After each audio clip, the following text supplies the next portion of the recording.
I've just arrived in London, just outside Heathrow Airport, along with 20 rabbis and rebbitzins and speakers who've come, as we do every year between Yom Ha'atzmaut and Yom Shalayim, Geser Mizrachi UK, to give chizuk to over 50 communities and inspiration around the country. But it is so relevant today, as two Jews, as we know, a rabbinic student, Rabbi Shlomi Rand, and an elderly man, his mid-70s, Moshe Shine, who are both injured in hospital, a community reeling, as many communities around the world are, and in Israel.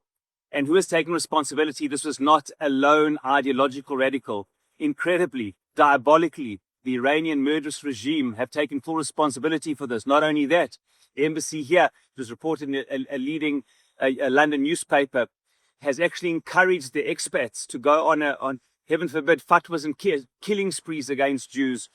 This country and other countries around the world, just as Israel as a country fights against the Iranian-inspired radicalism on 7 fronts, so to all of our communities around the world, stand together, dealing with the scourge of anti-Semitism. This challenging reality of Jews, sometime even seeming out of the blue, that all of a sudden as a people faces existential threats, is unfortunately not new to us. In fact, even the Sefirat period, what's supposed to be Sefirat HaOmer, Parshat Emor, that we're counting up towards the receiving of the Torah, has become Sefirat. It's become the time of mourning.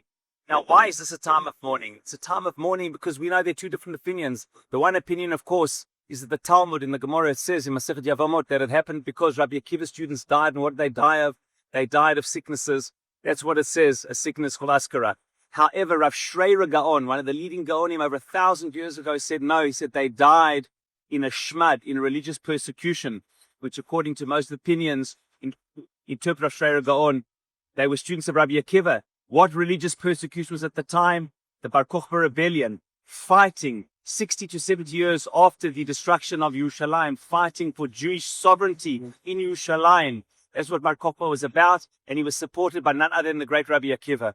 And yet it was brutally put down, as we know, that nobody would tolerate the Jewish people, heaven forbid, having their own independent country in the only place that they've ever called their own, Eretz Israel. In the brutal putting down the rebellion of Hadrian, so many Jews were killed, as we know at that time. We have faced challenges, but even the Sefirat comes to an end. BaOmer, Rabbi Akiva students stop dying, and we know that our sages say, light triumphs darkness. It's the blazing fire of the life and legend of Rabbi Akiva and his Torah, and of his great student, Rabbi Shimon bar Yochai, that we celebrate, because ultimately it is the light which transforms the darkness, and it is the hope and love which overcomes the hatred.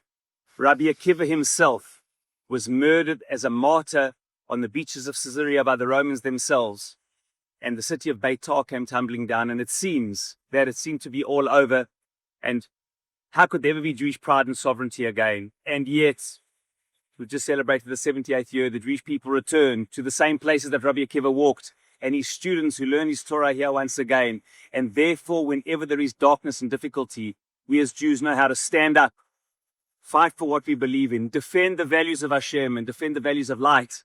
And yes, even if it is that there's injury and heaven forbid beyond, the life of the Jewish people throughout the era and Rabbi Akiva's life shows that the spirit of the Jewish people's love of life and Hashem will ultimately prevail. And as we come to BaOmer, the light of the Torah, the light of Jewish destiny will indeed prevail in Israel and around the world over all of those who seek to extinguish it. Shabbat Shalom.